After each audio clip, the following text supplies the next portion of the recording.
Hey, everybody, welcome back. It is another episode of Dadcast. Joining us, as always, is the host man himself, Mr. Nick Martin. How are you? I'm good, man. How are you? I'm good. I am JP. I am the other host, and we are stoked that you are here with us and hanging out and checking out this show today. Almost Christmas time. Well, it's Christmas time as we record this, but by the time this thing airs, it might well be summer. We're so many episodes ahead and in the can that you never can tell. But as of this recording, it is 6 days before Christmas 2022. I'm hanging out in my snow cabin in the Utah ski lodge. I hope you all take that. Today on the show, man, we're stoked. He's a friend of a friend. So by that rationale right there, we're already best friends. He's a musician. You can check him out in the band Radio XX. He is Mr. Toby Rand. How are you, bro? Thank you very much for having me, lads. I'm doing very well. I'm here in New York in the cold. It is freezing. So glad to be with you guys right now. I'm literally freezing my cojones off inside my home studio. Okay. You know, obviously this isn't real. And it's I get like 1 month out of the year in this studio where it's perfect. Other times it's too cold or it's way too hot. So today it's a cold thing, just like 28 degrees outside. I feel you, bro. I feel it, man. You know, I'm Australians because right now you were talking about it coming out in summer. It's summer and all my family and friends are in Australia just swimming in the beach and just enjoying pina coladas. So you know what I mean? But don't worry. Come summertime in the States, you get right back at them, right? Exactly. Just, yeah, I love it, mate. So, Toby, the premise of Dadcast, if you were not aware, it's two dads, Nick and I, who talk with celebrity dads, that being you, about being dads, the path, the journey, and all the good stuff in between. Now, on the show, we do tend to go off the rails sometimes, and by sometimes, we mean every time. So, just to let you know that, be forewarned that could happen. The very first question, it is a rite of passage on Dadcast, and we are well over 100 episodes deep. Nick, what is that question? I'm giving it to you today. Hey, Toby, are you a dad? Yes, I'm a dad. Talk to us about that. How many kids, names, ages? Okay, so I'm a dad of a 12-year-old girl, and her name is London, and she lives in Australia. So I am an international dad, if you like. And so ever since she was born, so do you want me to dig right into how this all happened? Absolutely. Okay. Yes. All right. So when I was a young lad, 12 years ago, I was world touring with my band, and when we went to Australia, I spent like a couple of months in Australia, and I met this awesome girl. And during our union, which didn't end up being anything more than our union in Australia, we actually conceived our beautiful daughter. And when I moved back to America, I didn't know this was actually going to be happening, and I got the phone call, and I was like, "Oh shit, okay, right." So how am I going to do this? So what I did is instead of like kind of running, I decided to turn up. And so I have been traveling back and forth in my daughter's life as pretty much an American Australian and spending time with her every year as much as I can. And we just have such a unique bond that I'm so glad that we have technology like this. Otherwise, I don't know what would be happening. I don't know how dads used to do it in the past, like going off like military dads, having not seen their kids back in the day. So I was very lucky that we were still able to FaceTime and lucky enough to fly back 3 or 4 times a year. And, her mum and I are like dear friends. We've just watched our child grow in a very unique situation, and she's just amazing, an incredible kid, very smart, very unique, very brave. And I think we're terrific friends. So I'm blessed. That's amazing. Now, it's rare that you get a long distance relationship with a child where, I mean, from what I've seen in my experience and Nick's experience of a father who is still present as much as you can. It sounds to me like you are present as much as you can be when it comes to her. Were you there for the birth?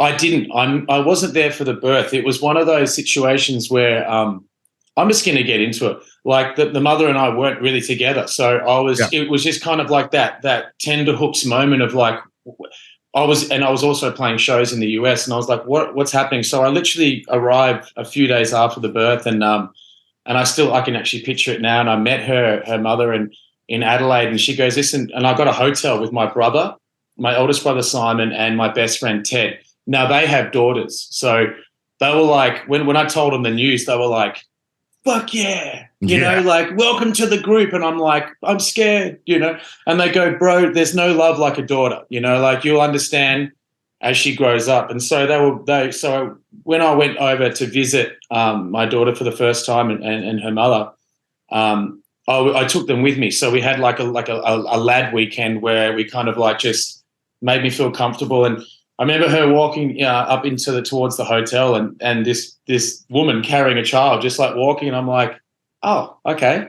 And she goes, hi, you can have her for the afternoon if you like. And so we all hung out, and I still have the video. I was actually talking to my daughter about this last night because and this is not because I'm on the show with you, but my daughter calls me every now and again and she'll be like in the mood just to sit in the bed and just chat with me for like a couple hours. So that was what she was doing last night when I was just hanging here. And she goes, do you have any baby photos of me? I've got better than that. I've got me holding you, you know, when I first held you. And I remember I seeing the video and you know, my brothers and my best friend in the background, they're going, oh, isn't she great? Yeah. And I'm just freaking out. Yeah. You know, it's like getting a vase for the first time, like for an antique vase. And what happens if you drop it, you know? And so I was holding her and I was telling her this story, and she goes, what did I do? And I said, you bawled your eyes out straight away. And I was like, and so I have this video of me holding her and her just bawling her eyes out. But that was the only time that she's ever really cried, you know, because since then, no. But it was a really foreign experience to me. But I'm just so grateful that her mum was just like, has been just an awesome mum and such a great friend of mine. Like we love each other dearly as parents, you know, and we have a great communication relationship. And I was just so grateful that it was her, you know, like it could have been a very, very difficult situation, you know, with a lot of animosity and a lot of like, you know, she understood that I was living in America, and I still do.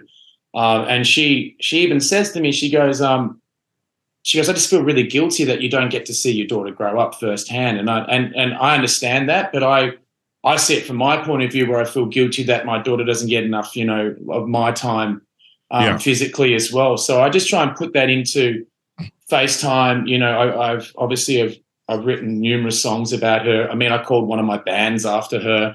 I've always made sure that she's felt inclusive in where I am and who I'm with. You know, she has great relationship with my girlfriend, with my parents and my brothers as well. So it's just I'm just so lucky. Like it could have been really shit.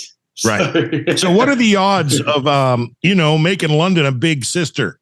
Is that in the cards? Oh yeah, that's definitely in the cards, mate. Don't worry about that. That's happening. That's going to be. I don't know when. Did you ever bring London out to the States? Does she ever come visit you out here? She hasn't yet. The reason being is that I just generally go back there to her comfort zone because she has 2 older brothers as well. She has all her family.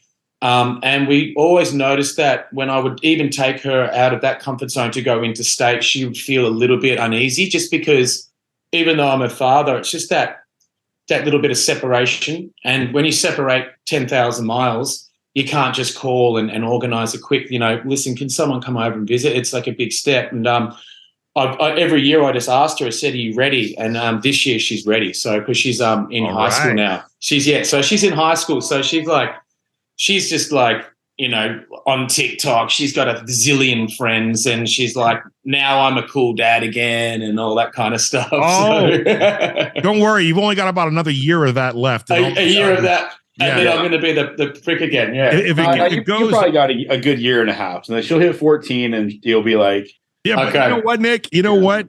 Toby's a rock star. So this may actually prove in his favor, and there will never be the I hate my dad, you don't know shit probably what's wrong scenario. With us. We suck and we're not rock stars. Mate, have you seen behind your, I don't know what's going on behind you, mate, there, Nick, but you've got a lot of rock and roll memorabilia. So you're doing all right, okay? So you're doing all right. I've got a lot of friends. I'm not as cool as you guys. I'm not. So how old are your kids? Like, because I didn't get to that. Nick, let me do this because it just sounds better when it comes not from your mouth. Okay, Nick, has 872 children. Yes. He actually has 6, but number 7 will be here in less than a month. Wow. Yes. Yeah. You are potent. I mean, well, Tell the story, Nick. Tell Toby the story. So that's the thing. So I was I had 5, right? And I thought, I'm done. Like, I'm done. They're my 3 middle kids. The mom and I, we didn't work out. I got fixed. So I was like, I'm done having kids. My kids are almost grown up. I met an amazing person. She's my best friend. And she's like, I have no kids. And we talked about it for a long time. And finally, I'm like, all right, I'll get unfixed and we'll do the IVF thing. So we did that. We had our son, who's 2 now. Yep. And then she's like, she wanted another one. So about a year ago, we tried again and she had a miscarriage. And then we tried again and it took this time. So now we have our daughter on the way. And wow. So congratulations. Thanks. Yeah, I'm scared though. Like it's different every time you have a kid. Like you think you're ready, you can have 6 kids, you can have 10 kids, and you think that you're ready. It's you're never ready. It's always like this one. And for some reason, this one I am really scared, really uneasy. My anxiety's like through the roof. The only saving grace is that it's going to be a shitload of good content for Dadcast. Because you can just have why don't we take, let's film the birth. Why not, No, my wife said no. I was like, hey, let's KMVU Fox, let's call him up. Let's get him in there with a crew. And she's like, absolutely not. You won't even let my mom in the room. And I'm like, oh, man. We could do like above the sheet type scenario. That's what I'm saying. We could documentary the shit out of this, bro. And there will be no vagina shots. It'll be safe. This will be in the room. What she doesn't know, it's not going to hurt her. What if you know how they have the separating curtain? What if you did the show, in the next bed with the curtain, and we could just hear her in the background? So me and JP in the bed next to her doing a podcast. What you need is the GoPro on your forehead, Nick. Oh, yeah. No. The entire time. No, because then the doctor's going to fuck with me again and be like, hey, dude, you've got to see this. This is so cool. And I'm going to look and I'm going to be like, no. I got to interrupt and show you guys real quick because my baby girl had no idea that I was recording a podcast today. And of course, she called on FaceTime. There's my girl. Say hi to Toby, Aves. What's up, dude? Hello, sweetheart. Stop being so shy. How old is this young lady? My baby girl, I will call you when I'm done. She is 9 years old. She is my youngest. Okay. And she is the light of my life, man. She is. Well, don't get me wrong. I love my other kids too, a whole lot. I can't play favorites. We're not playing favorites here, but she's the youngest. And she's got me wrapped, and it's just the absolute greatest thing ever. And I have no doubt that little girl and my son, and they all saved my life because there's purpose. There's purpose now, and it's a continued purpose in life. Whether it's to get them to 18 and they haven't killed anybody and they're doing doing right, going to jail, and then them having children and making me a grandpa, et cetera, et cetera. But so it's 9-year-old her, Avery, 12-year-old son Sawyer, who's in the house cleaning right now because he's awesome. I had to pay him. And my oldest, who's my stepdaughter, but for all intents purposes, that's my girl. She turned 18 2 weeks ago, and she moved out. But she moved out at 18. Yeah, but she splits time with her dad and over here. Since we talked, she moved out. Well, like I said, she splits time with dad at dad's house, and he's a great guy. He's his dad in his life, her life, and she's been spending more from like 16 to 18. It slowly started being more time over there than here. And the last 17 and a half to 18 years old, she'd maybe make an appearance once or twice a month. Wow. We're at the house, and she has a room here. And Sawyer and Avery, we're sharing one. And Sawyer's 12. He's at that age, man. It's that kid needs his own room. You know what I'm saying? For that matter. But anyway, she decided that, when she turned 18, we all talked as a family that she would give up that room. And so, her little sister could have her own room, and so her brother. So that was weird, man. We packed up all her stuff, and she took it to her dad's, and She's like, I feel like I'm leaving my childhood and packing it all. I'm like, girl, we're not kicking you out. No one's kicking you out. This was this was all talked about and planned. Exactly, man. But so she got over that, and they have their own rooms, and it's fantastic. And that's it, man. And you've got your obviously you got your the little lease of life coming through as well. And she's getting to that age where she probably wants to spread a little bit of her wings. And you've got the young kids in the house as well, like Avery. And so like you've just got the youth in the house now, and she can go and think about being more of an adult. Exactly. So, it all worked out. Mom, on the other hand, she had an issue. You're kicking her out. But no, we're not, darling. This is a natural progression of life.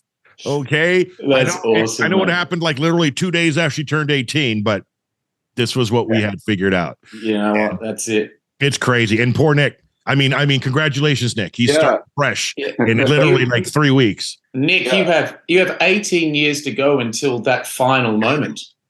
And what are you, 44? Nick, 44? I'm 43, yeah. So that's 43. Wow. So, dude, 64 years old when you can legally have a beer with Sophie. I know. Yeah, that's awesome. That's crazy. Think about that. How does that make you feel? Old as hell. No, it's going to be great, mate. It's going to be great. Oh, man. Does she realize and understand that dad is a friggin' rock star? And if so, has she taken advantage of that fun fact yet? Because if not, she's done it. She uses it sparingly. She uses it when it's to her advantage, but she doesn't use it for my ego. Okay, does that make sense? So she doesn't do it to like go, "You're cool." She'll do it if one of her teachers goes, "Oh, is Toby Rand your father?" And then she'll be like, "Yes. How can I help?" Right.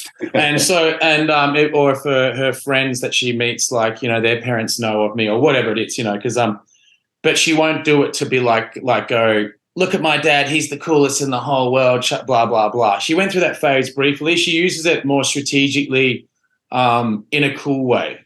Even when I was releasing a single a few months ago, she's like a TikTok G. She got like 500,000 views on one of her posts because she sings and she's really cool and charismatic. And although the algorithm, they do like to keep the kids in, locked in, they know what's happening. But she still consistently has all this movement. And I jumped on TikTok because I don't know why. But and I said to her, because I want to get my music trending. And I said to her, I know, we know it, man. We friggin' know it.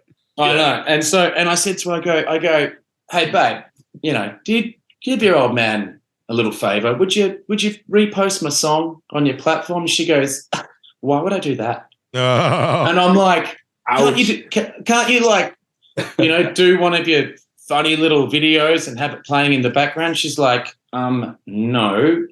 That's for you to do your thing with, and I'll do what I'm doing with my thing. I'm not cross promoting anything right now. And I'm like, what the heck? So she's strategic with her love. Okay. Yeah, right, man. Yeah, my kids are the same way.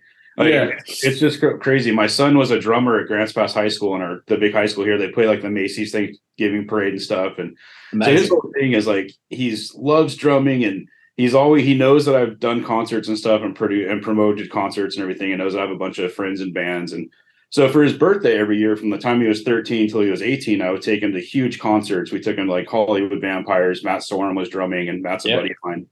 So we got to have dinner with him, but he's never like, "Oh my God, Dad, you're so cool." It's always, "Hey, Dad, who are you gonna hook me up with this year so I can get to this drum score, open up my drum store." I'm like, what?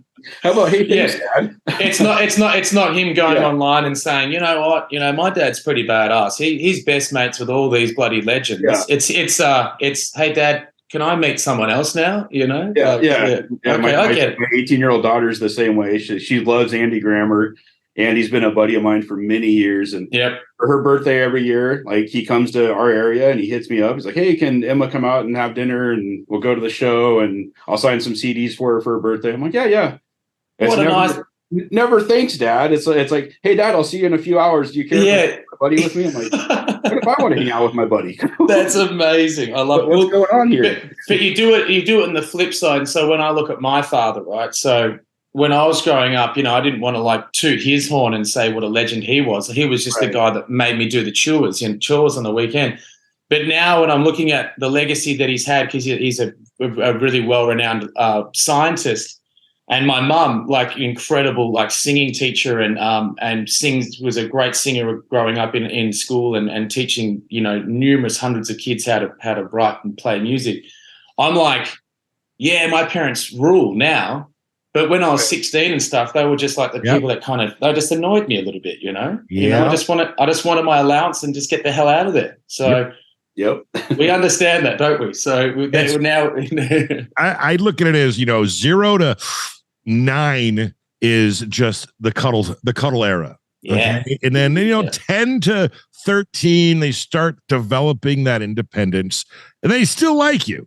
And then 14 to anywhere from 19 to 24, it all depends. It just disconnect. And it's the circle of life. It's just, that's how it goes. They need to, go explore the world and find out who they are.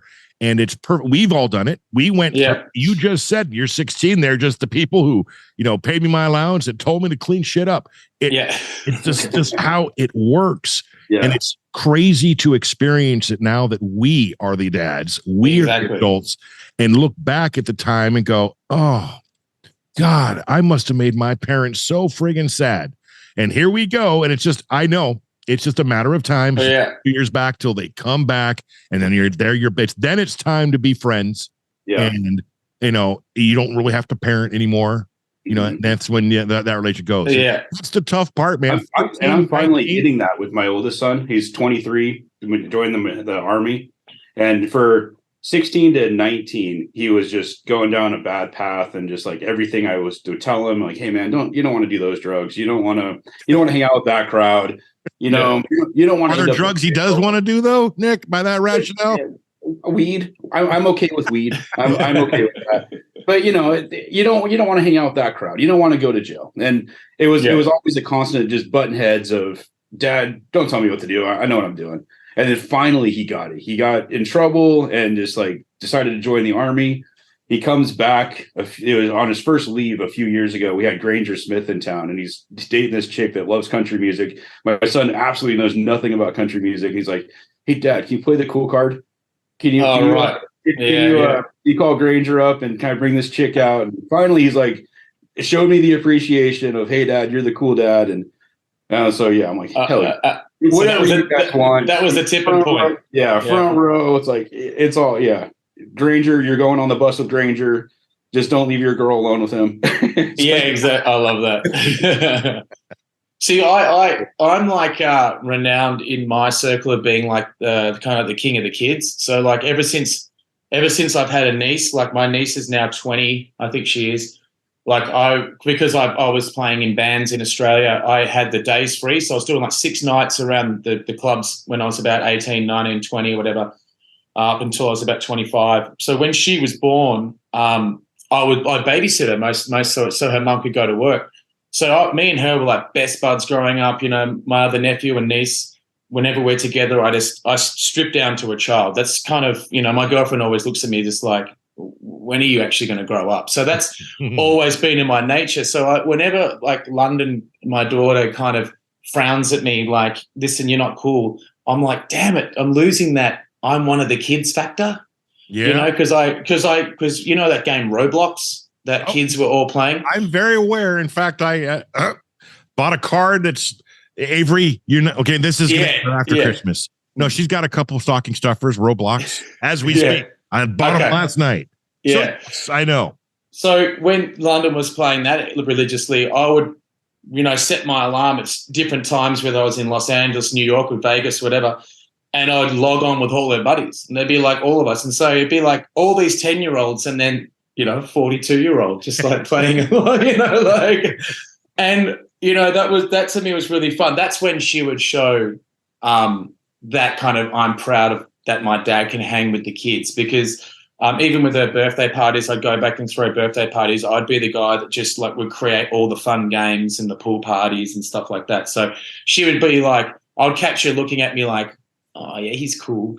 But then as soon as that kind of just like wears off and she needs her own space, it's like, listen, you're just a dad, you know, like you can relax now, go back to what you're doing. It's all right, you know, where I'm like, because I only get to see her, you know, in sporadic moments, I'm like, give me, you know, come here, let me hug you. And she's like, oh, let me alone, you know, and I have to like pick my moments strategically. So I guess she does the same thing in her way as well. Crazy. All right, Nick, something just happened and I have to upgrade my Zoom account literally as we're doing it. I must have logged into the different one. So Weird. Just give me a second. Carry on. Okay. In fact, you know what? Let me look at the time here. It says we have 3 minutes and 20 seconds left, or something's gonna. Yeah, like, exactly. Crazy. I must have logged into the wrong one, or so. I don't know what's going on. Well, let's see what happens. Toby freaking Rand is buddy. here on Dadcast. You know what? That's going to do it for part one. This is a 2-part episode. So for everyone checking this out, make sure you join us next week. Or if this is like 17 years into the future, just click on the next one right now and enjoy it. Whatever the case, thank you so much for checking us out. We will catch you on the very next episode next week. Make sure you like it up, subscribe, comment, do all the things. And again, we'll see you next week. Toby Rand, don't go nowhere. We'll be right back. See you, buddy. Yeah. Cheers, lads.